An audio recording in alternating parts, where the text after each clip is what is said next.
একটা কথা বলি, যদিও বা কথাটা সবাই বিশ্বাস করবে কিনা ঠিক জানি না।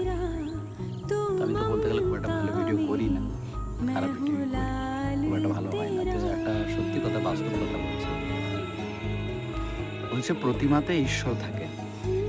কথাটা ভালো করে দেখুন। প্রতিমাতে ঈশ্বর থাকে। মানে প্রতিমা, যাকে আমরা মা বলি। প্রত্যেক মা, প্রত্যেক মায়ের মধ্যে ঈশ্বরটা থাকে। সেটাই আমরা শর্ট ফর্মে কি করে দিয়েছি? প্রতিমাতে ঈশ্বর থাকে। প্রতিমা মানে ঠাকুরের মূর্তি, যেটাকে আমরা প্রতিমা বলি। আর প্রতিমা বলতে গেলে আমরা বুঝি আমাদের নিজেদের মা। সেখানে প্রতিমাতে ঈশ্বর থাকে। তাই নিজের মাকে সম্মান করতে শেখো। কেননা তোমার ওই মূর্তিটাকে যেমন লাখ টাকা খরচা করে তোমরা পুজো করছো, তোমার মায়ের মধ্যেও সেই ঈশ্বর বাস করছে। তাই জন্য বলি প্রতিমাতে ঈশ্বর আছে, আর প্রতিমাতে ঈশ্বর আছে। তাই সবাই মিলে নিজের মায়ের সম্মান করতে শেখো, মাকে ভালোবাসো।